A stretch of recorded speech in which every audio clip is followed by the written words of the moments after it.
And same thing, you lunge forward, the foot's in the hip crease, and just always want to start with the mobilization of the joint. And this is a great way to see if you're working with someone you're not aware how flexible or open they are in their hip. And this is just a great way to also warm up the hip. So you get into there, do a few hip circles, and then you, I usually make sure the hand is out of the way if you're going to roll them to the side. So hand on their belly, or you can ask them to bring it up, but I think belly works fine. You bring the pillow close, make sure their leg isn't too far out to the side. So the first thing is just a twist. So one foot by their armpit, you hold their shoulder down to ask the client to inhale. As you exhale, bringing the knee across, ideally at about 90 degrees. And so some people, they're really tight, and this is intense. So just taking it in a couple breaths. Anjali's pretty open, so I can just take it all the way across. And then usually you'll feel the shoulder is going to stay there, so I can release, and then just making the knee about 90 degrees.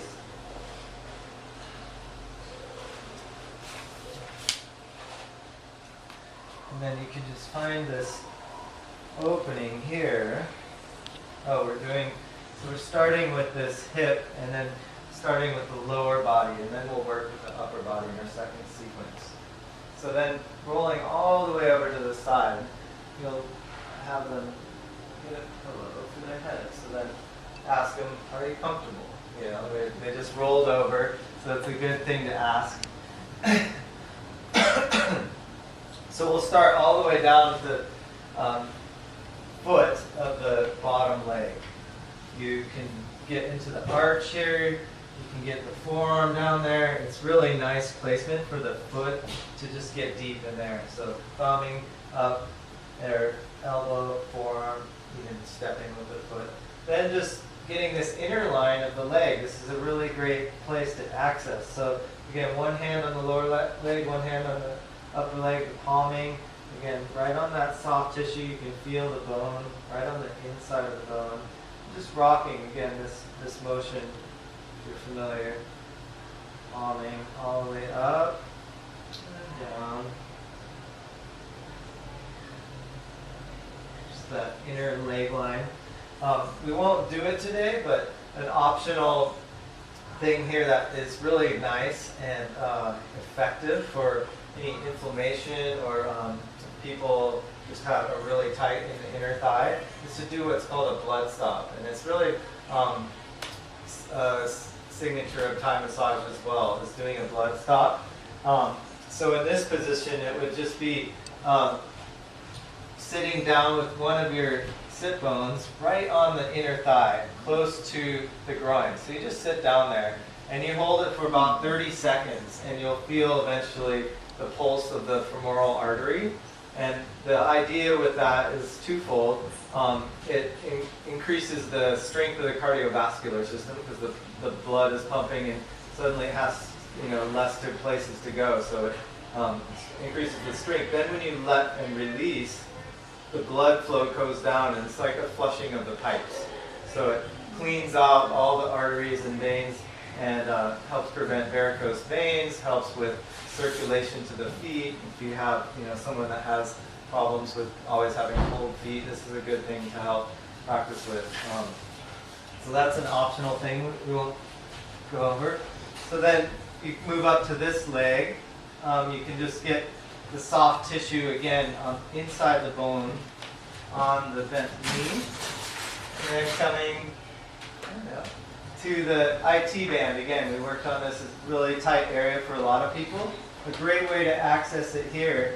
So one hand is on the hip, other forearm is just rolling down the IT band. Again, start with the hand down, roll. And again, we'll do it a lot slower. You can also, do palming on the IT. So there's lots of options here.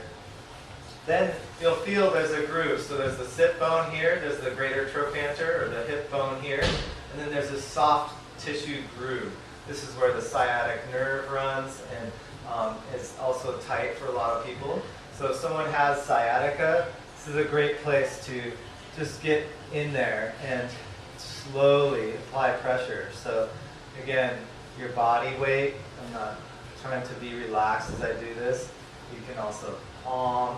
Thumbing on this is sometimes a little pokey for people, especially if they're ticklish or they're not used to getting massage. Thumbing can be done, and it's a great way to get very specific, you know, if you want to get in there. And often people will be jumpy. And so if you feel them contracting, it's obvious that they're either really tight or it's just too much. So moving up this groove, this line here, you can use the forearm and just rock. And sometimes just hold, find a nice tight spot, move the forearm around. Just making sure you're always on soft tissue.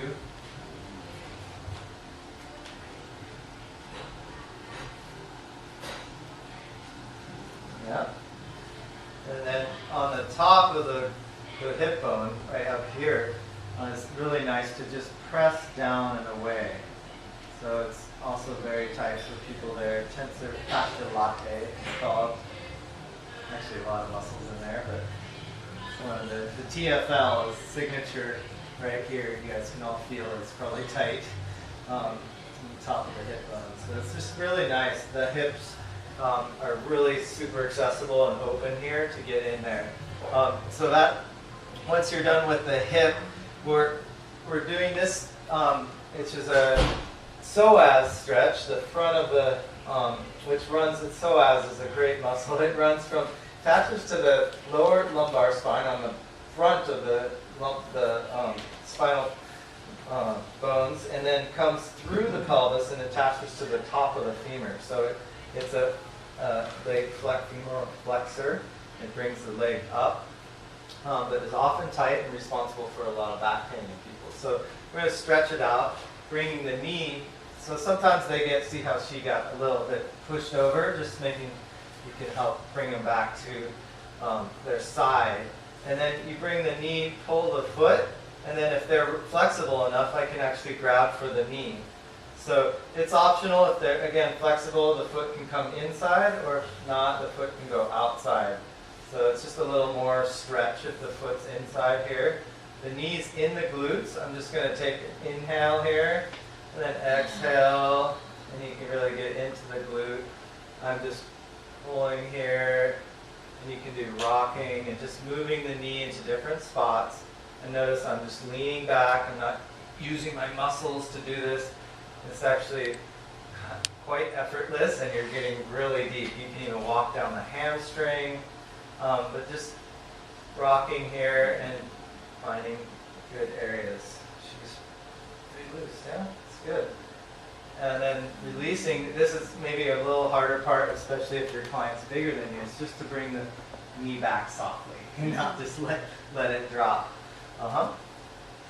So that's the lower body. Then rolling them back, of course, is important to do slowly because they're nice and relaxed. So supporting the shoulder all the way back.